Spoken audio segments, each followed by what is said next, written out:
మీనము వారికి రాశిలోని శని కుజ ఉగ్రగ్రహాల సంబంధం ఉంది.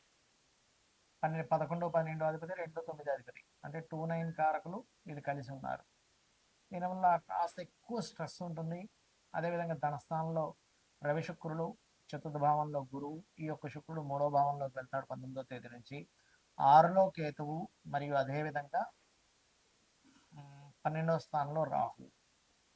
ఈ యొక్క గ్రహస్థితి కనుక చూసుకున్నట్లయితే ప్రధానంగా ఇక్కడ గమనించినట్లయితే ఇది కొంచెం ఈ రాశిలో ఎప్పుడైతే ఈ గ్రహాలు ఉన్నాయో దీనికి చిన్న చిన్న రెమెడీ చేసుకుంటే సెట్ అయిపోతుంది, భయపడాల్సిన పని లేదు. అయితే ఈ యొక్క విషయాలు చెప్తుంది నేనైనప్పటికీ చెప్పిస్తుంది సాక్షాత్ లలితా అమ్మవారిగా భావిస్తూ ఆ లలితాంబిక అమ్మవారి యొక్క అనుగ్రహం మీకు పరిపూర్ణంగా కలగాలని మనస్ఫూర్తిగా కోరుకుంటూ, ఇక్కడ ఏంటంటే ఎప్పుడైతే రాశిలో ఉన్నాయో ఈ గ్రహాలు ముందే ఏనాడు నడుస్తుంది, అయితే శని ప్రభావాన్ని తగ్గిస్తుంది. కానీ ఉష్ణ సంబంధించిన కఫ సంబంధించిన ఈ యొక్క తత్వాన్ని ఆరోగ్యపరంగా కొంత పెంచుతూ ఉంటుంది. గవర్నమెంట్ కాంట్రాక్ట్స్ అంటే ప్రభుత్వ సంబంధించినటువంటి కొన్ని కాంట్రాక్ట్స్ చేస్తూ ఉంటారు, అటువంటి వాటికి అనుకూలిస్తుంది. ధనపరమైనటువంటి విషయంలో అనుకూలిస్తుంది. చెప్పాలంటే ఏదైనా ఒక గమనించండి, ఏదైనా ఒక గురువు 4వ భావంలో ఉన్నందుకు ఇక్కడ ఎప్పటి నుంచో పలానా ప్రాపర్టీ కొనుగోలు చేయాలనేటువంటి అనుకూలిస్తుంది. కానీ తెలియకుండానే మనం ఒక్కోసారి వివాదాస్పదమైనటువంటి గృహాలు, వాహనాలు, లేకపోతే కొంత ఏదో మిషనరీ అని తెచ్చుకుంటే అది కాస్త డిస్టర్బెన్సెస్ ఉండడం ఇట్లాంటివి కనబడుతున్నాయి. కాబట్టి కాస్త జాగ్రత్తగా ఎంపిక చేసుకోండి ఈ విషయంలో. అలాగే మరొక విషయం ఏంటంటే ఇక్కడ సంతానము, స్నేహితుల విషయంలోని నిర్ణయం తీసుకునేటప్పుడు 16 17 తేదీలు అస్సలు పనికిరాదు. మరియు అదేవిధంగా అప్పులు ఇవ్వడం తీసుకునే విషయంలో 28 29 తేదీలు కాస్త జాగ్రత్తగా ఉండండి. అదేవిధంగా ఏదైనా అప్పుల విషయంలో ఆదివారం మంగళవారం అస్సలు పనికిరాదు. జీవిత భాగస్వామితోని, లైఫ్ పార్ట్నరు లేదా బిజినెస్ పార్ట్నర్స్తోని తెలియని ఘర్షణ వాతావరణం, ఎందుకంటే సప్తమాధిపతి అయినటువంటి బుధుడు రాశిలో పాపగ్రహాలతో ఉన్నాడు, అంటే వాళ్ళ యొక్క ఒత్తిడి ఎక్కువగా ఉంటూ ఉంటుంది. మరి ఉద్యోగ అవకాశాలు ఎలా ఉంటాయి ఏమిటంటే ఉద్యోగ అవకాశాలు బ్రహ్మాండంగా వస్తాయి, కాకపోతే ఉద్యోగంలో కూడా కొంత ఒత్తిడి ఉంటుంది. దీనికి మీరు ఓం మాణిక్య మకుటాకార జానుద్వయ విరాజితాయ నమః చేసుకోండి, మీకు అన్ని విధాలా మీకు బాగుంటుంది. ప్రస్తుతం ఎప్పుడైతే మనకి మీనరాశిలో శని కుజుల యొక్క ప్రభావం ఉందో ఇది అందరికీ కూడా చూసుకోవాల్సింది ఏంటంటే ఇన్వెస్ట్మెంట్స్ మీదే ప్రభావం ఎక్కువగా చూపిస్తూ ఉంటుంది. ఎందుకంటే 12వ స్థానం అంటే మన ఖర్చులు, వివాహ జీవితము, మనం దీని మీద మదుపు పెడుతున్నామా,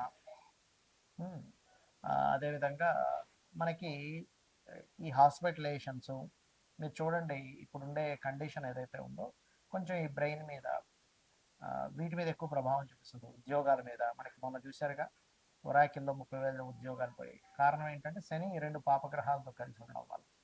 అలా ఏంటంటే దీని ప్రభావం ఉంటూ ఉంటుంది. కాబట్టి నేను అందరికీ చెప్పేది ఏంటంటే మీ యొక్క స్కిల్స్ ఏమిటి, మీ పర్సనల్ చార్ట్లో కేవలం జాబ్ ఒకటే కాకుండా మీరు ఓన్గా ఏమి చేసుకోగలరు, సొంతంగా మీరు ఏం చేసుకోగలరు. ఎందుకంటే ఇందులో ఒక 100% దీంట్లో 30% ప్రజలకి ఓన్లీ కేవలం జాబ్ యోగాలే ఉంటాయి. అంటే ఇంక వాళ్ళు జాబ్ తప్పితే ఇంకోటి చేయలేదు, నాకు వద్దు, నేను ధైర్యం చేయలేదు, నాకు ఏదో చిన్న జాబ్ అయినా పెద్ద జాబ్ అయినా చేసుకుంటా అంటారు. కానీ ఇంకొక 30% వాళ్ళకి కంప్లీట్గా ఉద్యోగం కాకుండా వ్యాపారం చేసే యోగాలు ఉంటాయి. ఇంకా వాళ్ళకి మనం ఎంత చెప్పినా కూడా వ్యాపారమే చేస్తానంటారు. వ్యాపారంలో ఒడిదుడుకులు వచ్చినా తట్టుకుంటారు, ఏదైనా సరే వ్యాపారంలో ఉంటారు. నష్టాలు వస్తున్నా అమ్మేసుకోనైనా కూడా. ఇంకొక 30-35% పీపుల్, పర్టికులర్గా 30-40% ఆఫ్ పీపుల్కి ఒకవైపు ఉద్యోగము, ఒకవైపు వ్యాపారము ఉంటుంది. అందులో కొంతమంది ధైర్యం చేసి వ్యాపారం చేస్తూ ఉంటారు, కొంతమంది ఏమో మనసులో ఉంది కానంటే నాకు చేయాలని లేదని చెప్తూ ఉంటారు, చేయలేకపోతున్నాను, ధైర్యం చేయలేకపోతున్నా అంటారు. కానీ ఇప్పుడు మనకున్నటువంటి గ్రహస్థితులు ఏం చెప్తున్నాయంటే 4 ఏళ్ల క్రితం కూడా నేను మీకు నా వీడియోలు చూడండి తెలుస్తుంది. శని కుంభంలో ఉన్నప్పుడే చెప్పాను 4 ఏళ్ల క్రితం. ఇది రాబోయే రోజులు మనం సొంతంగా మనమే ఏదైనా ఒక వృత్తిని క్రియేట్ చేసుకోవాలి, మనలో ఉన్న స్కిల్స్ ఏంటో గుర్తించాలి, మన ధనయోగాలు ఏంటో గుర్తించాలని చెప్పాను. అయితే ఇప్పుడు మరలా ఒకసారి అసలు మీ జన్మజాతకంలో ఏ కాంబినేషన్స్ ఉంటాయి, ఏ వ్యాపారం వైపు వెళ్ళొచ్చు అనేది తెలుసుకోవచ్చు. అది ఎలాగో చెప్తాను నేను మీకు.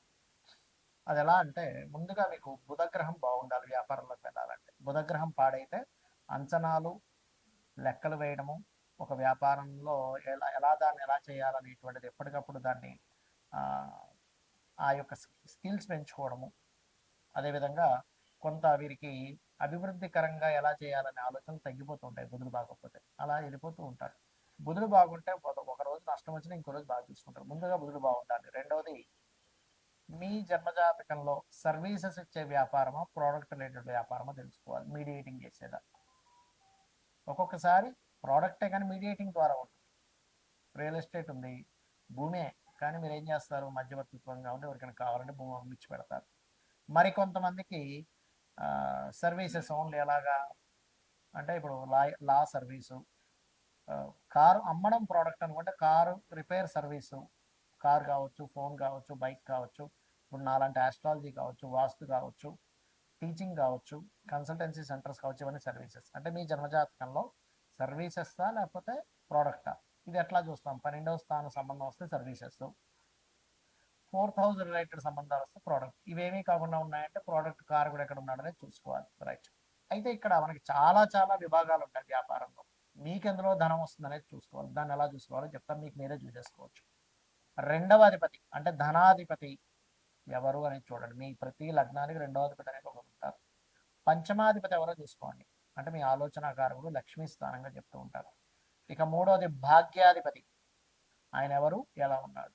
నాలుగవది లాభాధిపతి, వ్యాపారంలో కావాల్సిందంటే లాభాలు లేదా అదృష్టం కొద్దీ కలిసి రావడం, భాగ్యం. పంచమం లక్ష్మీ స్థానం, రెండు ధనస్థానం. ఈ నాలుగిట్లో ధనాన్ని ప్రధానంగా మొదటి స్టెప్ తీసుకోండి. ఫస్ట్ సెకండ్ లార్డ్ ఎవరు, సెకండ్ పోర్ట్ఫోలియో ఎవరికి వచ్చింది, ఆయన వెళ్ళి ఏ గ్రహంతో కలిసాడు. ఆయన కుదరలేదు, తర్వాత భాగ్యాధిపతి, తర్వాత లాభాధిపతి, లేదా లాస్ట్లో పంచమాధిపతి చూసుకోవచ్చు. అంటే ఈ నాలుగిట్లో ఏది బలంగా ఉందో దానికి సంబంధించి చేయడం వల్ల మీకు బాగుంటుంది. అయితే ఇక్కడ ఈ అధిపతి ఎవరితో కలిశారో చూసుకోవాలి. రవితో కలిసి ఉన్నాడు, లేదా రవి రాశిలో ఉన్నాడు. మీరు ఖచ్చితంగా ఆరోగ్యాన్ని ఇచ్చేటువంటి వ్యాపారం ఏదైనా చేయొచ్చు. అంటే ఏముంటాయి ఆరోగ్యాన్ని ఇచ్చేది, హాస్పిటల్స్ పెట్టుకుంటారా, మెడికల్ షాప్ పెట్టుకుంటారా, జిమ్లు పెట్టుకుంటారా, న్యూట్రిషన్ అవుతారా, ఆర్ఎంపీ డాక్టర్ అవుతారా, ఆయుర్వేదంలోకి వెళ్తారా, హోమియోపతిలోకి వెళ్తారా, లేకపోతే యోగా థెరపీస్ లాంటివి నేర్పిస్తారా. అంటే మీరు చేసేటువంటి వృత్తి ఏదైతే ఉంటుందో ఖచ్చితంగా ఆరోగ్యానికి సంబంధించింది ఉంటుంది. ఫుడ్ పెట్టుకున్న ఆరోగ్యానికి సంబంధించిన ఫుడ్, హెల్తీ ఫుడ్. రైట్. ఇక రెండవ దానిలోకి వెళ్తాం, చంద్రుడు. చంద్రుడు అంటే కంప్లీట్గా ఫుడ్డేనండి. ఫుడ్, ట్రాన్స్పోర్టేషను, లిక్విడ్ రిలేటెడ్ అంటే వాటర్ కావచ్చు, జ్యూసెస్ కావచ్చు, లేకపోతే వస్త్రాలు కూడా చంద్రుడిలోకి వస్తాయి. కాకపోతే లగ్జరీ వస్త్రాలు అంటే చంద్రుడు శుక్రుడు వస్తాడు, అలా మారుతూ ఉంటుంది.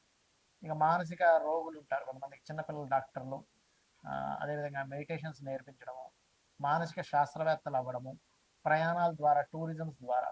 అయితే ఇందులో మళ్ళీ ఎలాంటి టూరిజమ్స్ అంటే మళ్ళీ గురువు రాశుల్లో ఉంటే ఆధ్యాత్మిక సంబంధించిన టూరిజమ్స్ ఉంటాయి అట్లా. ఇక మూడవది కుజుడు ఉన్నాడు, మీ ధనాన్ని ఇచ్చే కారకుడితో కుజుడు కనెక్ట్ పెట్టి ఉంది. అప్పుడు ఎలాగా సెక్యూరిటీ సర్వీసెస్, మిషనరీస్, అది చిన్నది కానివ్వండి పెద్దది కానివ్వండి, ఎలక్ట్రికల్ రిలేటెడ్, బ్యాటరీస్ రిలేటెడ్, ఇట్లాంటివి మీరు చేసుకోవచ్చు. ఇక బుధుడు కంప్లీట్గా మీడియేటింగ్, మధ్యవర్తిత్వంగా, అడ్వర్టైజ్మెంట్స్, ఇట్లాంటివన్నీ కూడా మార్కెటింగ్ రిలేటెడ్, యాడ్ ఏజెన్సీస్, ఇవన్నీ. ఇక గురువు అంటే ఏంటి, గురుత్వము. మీరు ఎవరికైతే ఏదైతే నేర్పిస్తున్నారో, మీరు ఎవరికైతే ఏదైతే చెప్తున్నారో, ఈ గురుత్వ సంబంధించినటువంటివి మీకు ధనయోగాన్ని ఇచ్చేదంతా కూడా గురువు. అందులో కన్సల్టెన్సీస్ ఉంటాయి, లా ఉంటుంది, ఫైనాన్షియల్ అడ్వైజర్స్ ఉంటారు, నేర్పించడం ఏదైనా గురువు. ఇక శుక్రుడు అంటే ఏమిటి, అందానికి సంబంధించింది. అంటే ప్రధానంగా మీకు ఇక్కడ బ్యూటీ రిలేటెడ్, క్రియేటివ్ రిలేటెడ్, ఇవన్నీ కూడా శుక్రగ్రహము. ఇంకా శని, జాబ్ కన్సల్టెన్సీస్, ఆయిల్, ఐరన్ బిజినెస్లు, లేబర్ని సప్లై చేయడము, జాబ్ కన్సల్టెన్సీస్, ఇవన్నీ.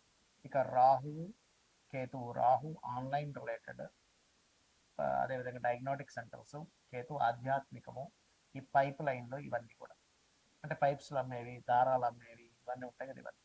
సో ఈ రంగాలు మీకు ధనయోగాన్ని ఇస్తాయి. అయితే ఇక్కడ మీరు ప్రధానంగా చూసుకోవాల్సింది, ఇప్పుడు నేను ప్రారంభించవచ్చా, లేదా 2-3 నెలలు ఆగాల, 6 నెలలు ఆగాలి. మరి ఆగాలి అనే ఇది ఉన్నప్పుడు మీ 6 నెలల సంవత్సరం మీరు దాని మీద గ్రౌండ్ వర్క్ చేసుకోండి, ఆయా రంగాలకు వెళ్ళి అక్కడ జాబులు చేయండి, మీకు ఒక అనుభవం వస్తుంది. తద్వారా మీరు వెళ్ళొచ్చు. ఎందుకంటే రాబోయే ప్రపంచం అంతా కూడా ఈ జాబుల మీద పెద్దగా ఆశలు పెట్టుకోకండి దయచేసి. సొంతంగా మనం ఏం చేసుకోగలము, ఇదే రాబోతుంది. ఇంకో సంవత్సరంన్నర దాటితే ఇంకా ఘోరంగా ఉంటుంది. కాబట్టి ఇది చేసుకొని మీరు బాగుపడతారనే ఉద్దేశంతో చెప్తున్నాను. శ్రీమాత్రే నమః.